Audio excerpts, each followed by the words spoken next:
Hi, welcome to Comic Talk. I'm Josh. And I have no idea where I am right now. You are on Comic Talk. What the fuck is back there? I don't know, that was weird. Okay, well, anyhow, this week we will be talking about superheroes and the term itself. What does it mean? What's the past of it? What's the future? Is it a genre? Is it a character archetype? And who is and isn't a superhero? So we're going to try to hit all those bases. Title.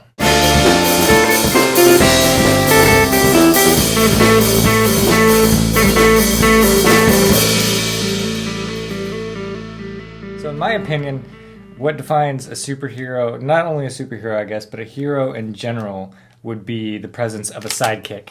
Because every good hero needs a sidekick.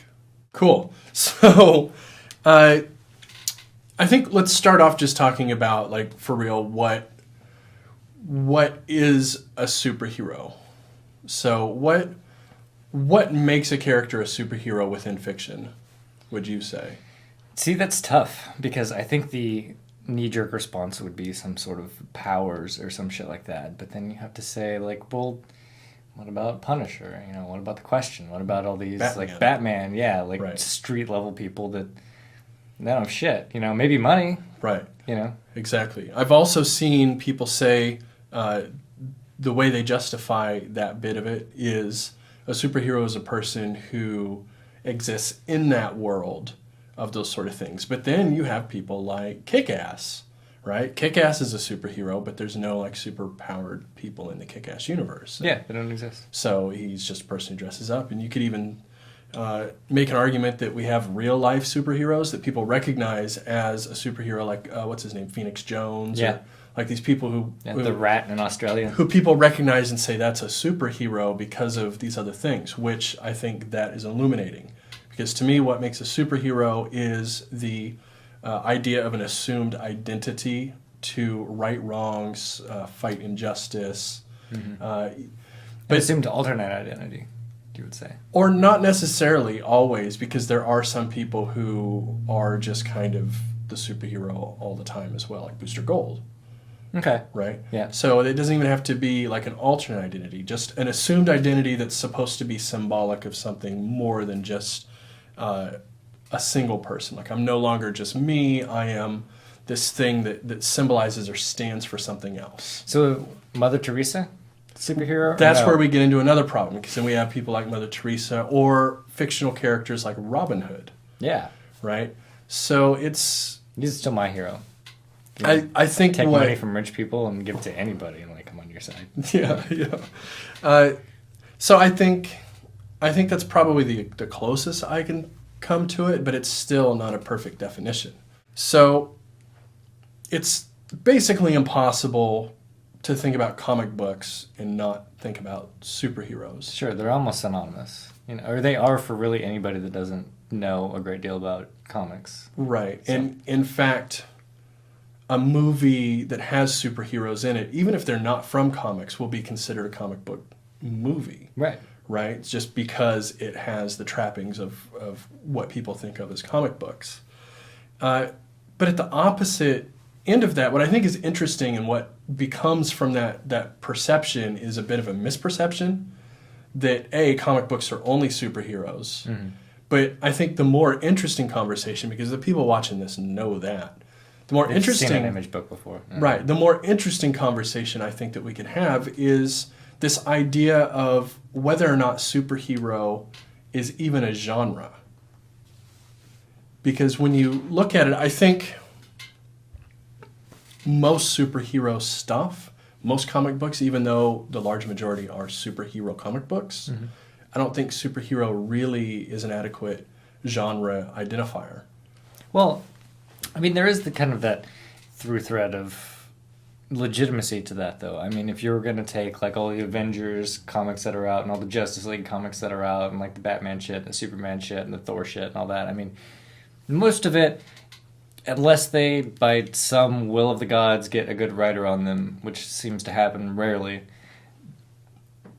there's not that much separating them, you know? I mean, it's like they have this big problem that they have to face, and they go out and they, fight people, and that's about it. Okay.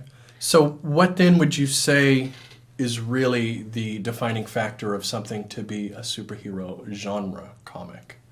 See, that's what I was trying to think of. Because it's hard to say exactly what differentiates, say, Justice League right now from like Division right now, or Jupiter's Circle right now. I mean, they both have those very bare bones elements, but one is just like a lot more shallow than the other. But I mean, you can't really say that that's the defining quality, is that one's just super shallow. Right. Well, that's an interesting point. Let's pull the Vision out of there, because I think we're going to have a separate conversation about that in a minute when we talk about superhero as a character's archetype. But talking about genre, let's look at Jupiter's Circle and Justice League. Jeff Johns' Justice League and Mark Millar, Jupiter's Circle. I would say on the surface, these are both probably actually superhero genre, aren't they? Yeah, I mean, most of the problems that they face are, well, I don't even know in the case of Jupiter's Circle.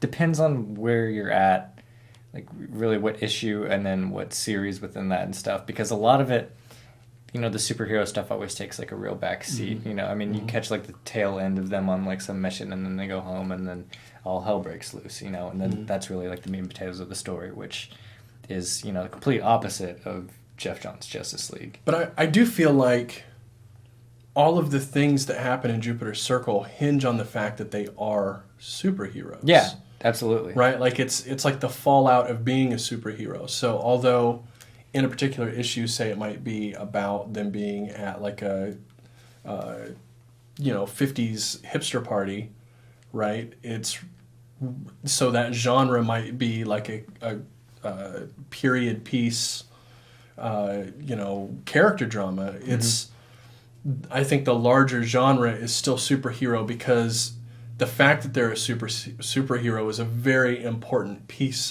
of that. Yeah, you couldn't take that away and tell the same story, like by any means. It would change everything. Yeah. Right. But with the Jeff Johns stuff, it's just more apparent. Like the problems that they're facing are more like there's a monster destroying the city, or there's a bomb that's going to explode. Whereas this is, how do they deal with the fact that their wife is cheating on them, right?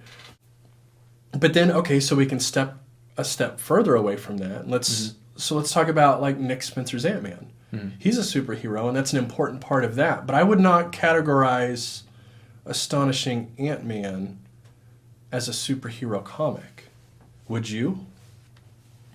Like if somebody said, what genre is Astonishing Ant-Man? I wouldn't even say superhero. Would not be my response. It would be... I think it would give like a superhero but kind of response. I think I would say it was a comedy. Yeah. But that's partially because it's so obvious that it's a superhero comic. It's sort of assumed. But really the important thing, and here's where I'm getting at with the character archetype, is the important thing is that he is a superhero, but he's not doing things that you associate with superheroes as a genre, right? Yeah. Which is kind of what we start getting with Jupiter's Circle as well. I mean, you could pull the superhero part out of it and still tell a lot of the same stories. Like you could talk about a guy and his, wife and daughter that he has this, relationship with, and then he opens a security company. Like, yeah, all that's fine, but then things like the Hench app, for example, like absolutely couldn't exist if not for the fact that it was centered around superheroes and stuff. Right. That's true. The other weird thing, let's talk about like 007, right? He's a spy. Right, but a lot of the things that 007 does is not really all that different from Batman or Punisher or even somebody like Ant-Man, right? And he even has sort of fantastical villains with crazy master plans, and he does things that are, beyond the feats of a normal human being. So, but he's not a superhero. Yeah. But then we have the thing where he does not see himself as a symbol for other people in the things that he does, which the kind of missions that he's just carrying out, right? Which I think is where we get the difference, not only from the definition and the archetype of a superhero, but also in genre terms, it would not even be considered a superhero comic, even though they're essentially the same. If you put 007 In Gotham. in spandex and put 007 across his chest, all of a sudden it's a superhero comic, right? Right. You give him a cape, but because he's in a suit, he's 007. Yeah, very interesting. Right. So, are there any misconceptions you can think of that maybe we could talk about? Well, I mean, if we're talking about like regular people and stuff, you know, I don't think that they probably think something like, again, Jupiter Circle, or again, Vision, or again, Ant-Man is like a thing. You know, like even if you get them to accept, like, okay, there are superhero comics and then there are non-superhero comics. Like, you know, there's this publisher called Image, you know, and they do these other things. Right. know. That's difficult enough. Right. Just right there to make somebody understand that there aren't, like, every comic book is not a superhero. There's other genres and things in general. But then, yeah, so once you get past that, you know, trying to explain to somebody, like, well, there's stuff where, I mean, they're superheroes, but that's not really, like, the focal point of the story. They're like, what the hell are you talking about? Like, how could it not be the focal point of the story? Like, somebody's got fucking laser eyes. Like, the person has fucking laser eyes. Right. You know? Yeah, I think that's the most interesting thing and going to be the biggest hurdle moving forward into this weird... Okay, we're in this weird time frame now where there's a lot of comic book adaptations and a lot of things seeping into other media forms that are from comics. Mm-hmm. Seems like every month there's something new. It's ridiculous. But we still have what on the surface seems to be a pretty hard divide between things that are considered not comic book based, and you'll usually see on these things, like in the title screen, instead of saying, you know, based on DC Comics or Marvel Comics, they'll say based on the graphic novel. Right. Even if it's not a graphic novel, like Watchmen or The Walking Dead, right? Sure. You watch The Walking Dead and it says based on the graphic novel The Walking Dead. There's never been a Walking Dead graphic novel. There are trades. It just doesn't exist. That's Yeah. not a thing that ever has existed in the world. Mm-hmm. But it says that because it gains it a legitimacy away from comic books and makes sure people don't think that there's going to be a superhero, right? Right.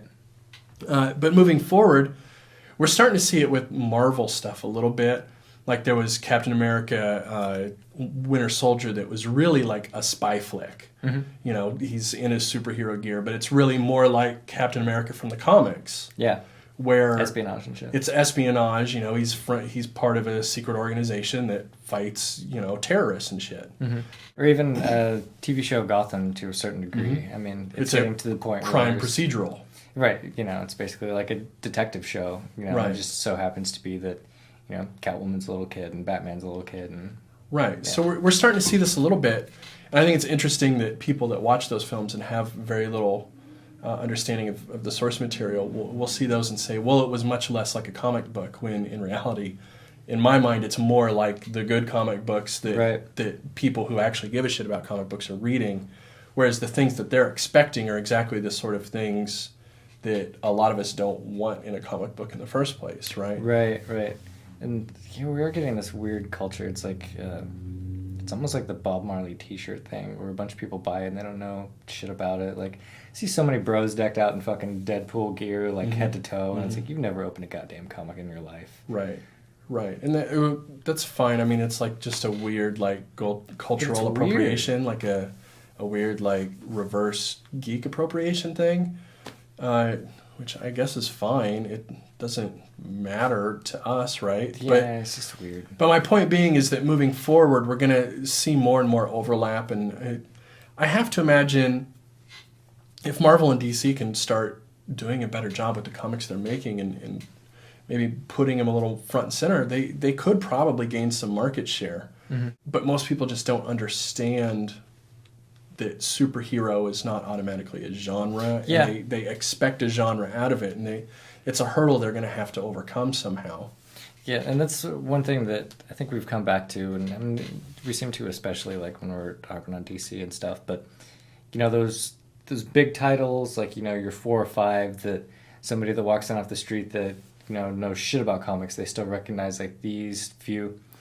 I mean, they should go to great lengths to at least make them noticeably headier than the movie adaptations. Right.